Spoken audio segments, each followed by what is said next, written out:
America, and this morning the fast-growing scam known as ransomware. That's right. This allows hackers to hijack everything that you hold dear on your computer: photos, videos, financial records. NBC's Tom Costello has been talking to the experts about it. Tom, good morning to you.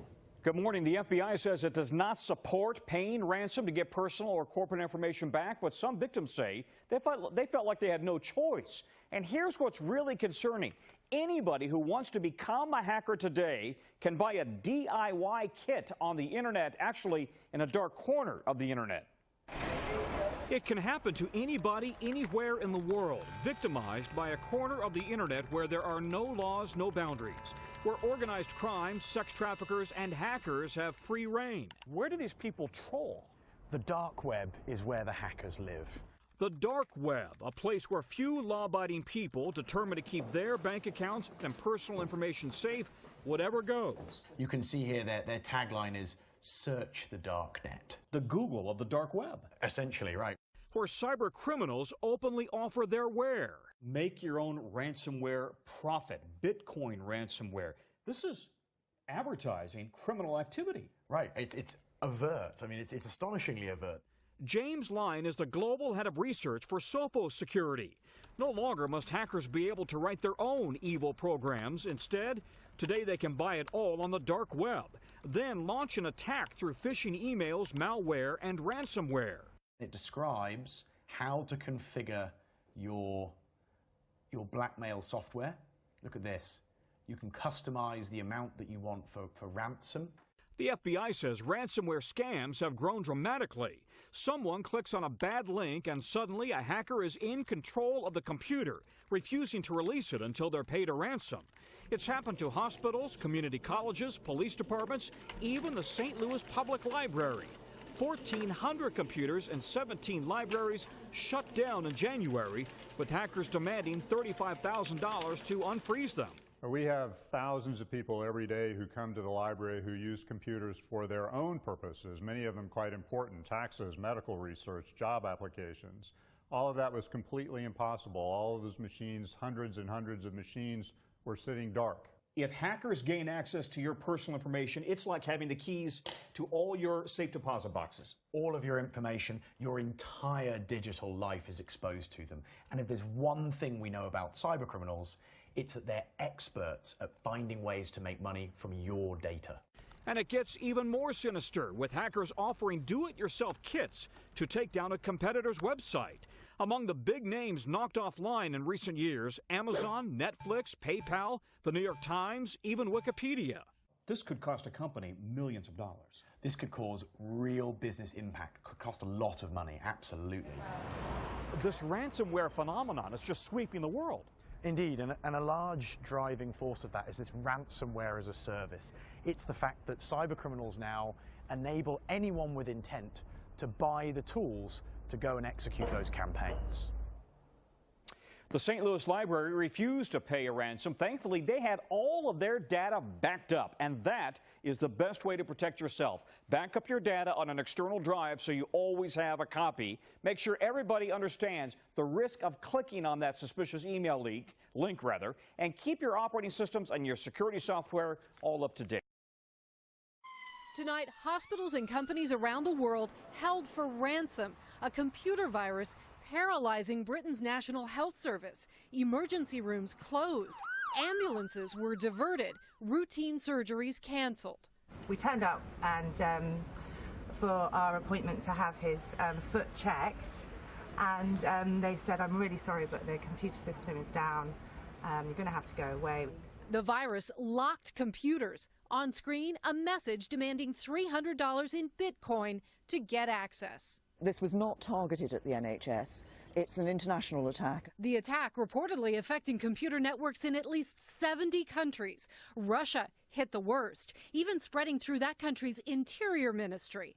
Security experts say the virus exploits holes in software security, first identified by the National Security Agency and leaked by hackers. It's called WannaDecryptor, or WannaCry, and infects computer networks first through email, then rapidly expands across a company. The goal? Not patient files or data, just money. Last year, a hospital in LA paid $17,000 to unlock their files. In January, a hotel in Austria was hit. If you keep your security up to date, if you make regular backups of your important data, then you can recover from an incident like this. The problem is many organisations don't defend themselves in advance. The message to Britain's hospitals: pay up by May 19th or their data will disappear.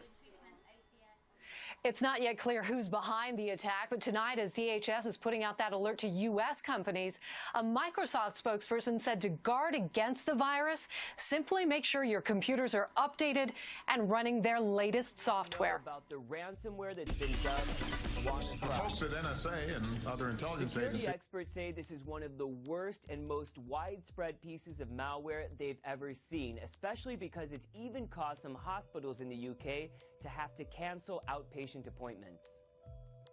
So what exactly happens to infected computers and how big is this?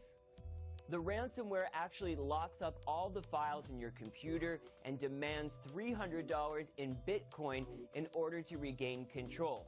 People are seeing this message all around the world, and researchers say they've seen tens of thousands of infections in about 100 countries. Researchers say this is spreading through a Windows weakness known as Eternal Blue, which Microsoft released a patch for last month. This ransomware is actually just going through the internet looking through vulnerable computers, according to cybersecurity firm Malwarebytes. That means you don't even have to click a phishing email to get infected. How can you protect yourself? Well, you know those seemingly annoying security updates for Microsoft Windows? If you've installed the latest one, you're safe. If you haven't, do it right away. For now, that's about it. Who's responsible? Researchers aren't pointing their fingers yet, but the most amount of attacks so far have been in Taiwan, Ukraine, and Russia, according to Avast. Former NSA contractor Edward Snowden tweeted, "If the NSA had privately disclosed the flaw used to attack these hospitals when they found it, not when they lost it, this may not have happened." And that's being echoed by experts we're talking to. The scariest part about this ransomware? It's still spreading.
This attack is being described as one of the largest global ransomware attacks the cyber community has ever seen. So what exactly are we seeing?